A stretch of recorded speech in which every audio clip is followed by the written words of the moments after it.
What's going on? Me? Well, it's not much. E3 just passed, and I kind of wanted to jump in and give my impression. I did watch pretty much all the conferences. I think the only one I didn't watch was the PC one. And so the night started off with, I believe on that Sunday, I watched Ubisoft, whatever, and it was kind of bland. There was some good things, there was some bad things, and I think overall I somewhat enjoyed it, but it wasn't like, I don't know. It was some cheesiness going on with it. I did like Assassin's Creed Origins, even though there's already been some automatic comparisons with other great titles that are already out. I do like the fact that they are coming from the Egyptian era and that period, and they're kind of doing a new little thing with it. And like I said, even though it's new to the Assassin's Creed series, as far as the controls, the way the character's set up, the way he moves, using the bird and stuff like that, and being able to overlook. There's just certain things that you can quickly tell that these elements are taken from other games. That was like one of probably the biggest things that stood out to me, but there wasn't too much. I mean, there was still some of the other little factors that just threw me off. Now, some of the bigger conferences that I did see Bethesda. Well, actually, I saw Microsoft, then it was Bethesda, and then it was Sony. As far as Microsoft, I liked it. I like the showing of the Xbox One X. Um, Now, the big thing that a lot of people are saying, and I'm even thinking it myself, I like the way the name sound, but yet when you think about it, it can cause a little bit confusion because there's an Xbox original, Xbox One, then you got the Xbox One S, then you got the Xbox One X. And if somebody's going to the store on Christmas Day or just a holiday or just a celebration or a birthday and trying to get, hey mom, I want the Xbox One, and she doesn't know that you're probably looking for the one with the 4K and all the rest.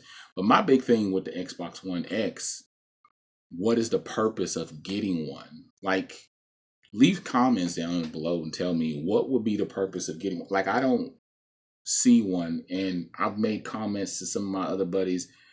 Um, like even with the PS4 Pro, because don't take it the wrong way, like I'm just trying to single out one group out of the other, but I'm trying to figure out what is the point and purpose of the Xbox One S besides the 4K thing and high fidelity, all that good stuff. But you can still get the same games on the Xbox One, the Xbox One S, and I mean, if you're not that fascinated with graphics, because we're still in the era where we're just starting to transition towards 4K resolution, and people are starting to go out and purchase those TVs, but it's a slow, tedious process right now.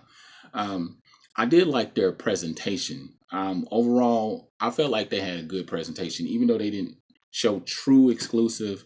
They did release some titles and talk about some tons of games. Like Cuphead definitely stood out to me.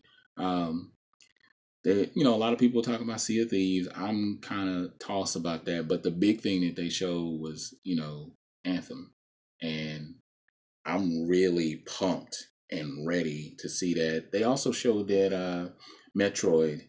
I forgot which one it is, even though a lot of people were saying that's just like a CGI, it wasn't a real one, because otherwise you would have seen arrows or some sort of energy level bars or whatever. But overall, I was really impressed with Microsoft showing. Doesn't necessarily mean that I choose one over the other, but when I looked at PlayStation, honestly, I liked what they had to show, but they showed games from last year.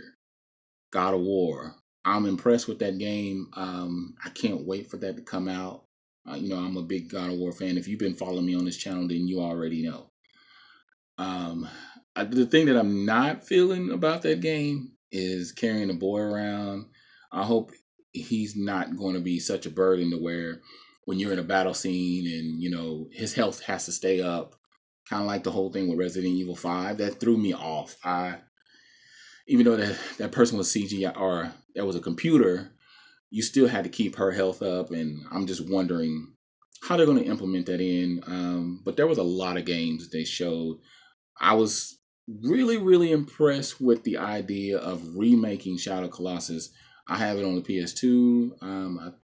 I think I still got the digital version on the PS3, but the whole remake, because I've never completed that game, so this will give me a reason to run out, buy it, because I'm a real big eco fan. Like I have, I'll eventually get Last Guardian, just waiting on the price to drop down to where I want it to be at. But yeah, I like that. And Days Gone look good. Getting a lot of comparisons from Last of Us. Like you could just take him out, put put Whatchcalling in there, and you still got the same game. I mean, there's some differences. There's definitely some differences. I want to see where they go with that. Can't wait for the Uncharted game to come out. Spider-Man game that looked really, really good.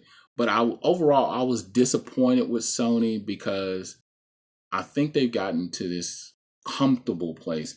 And I was reading a quote the other day and said, "You never get in a position of being comfortable."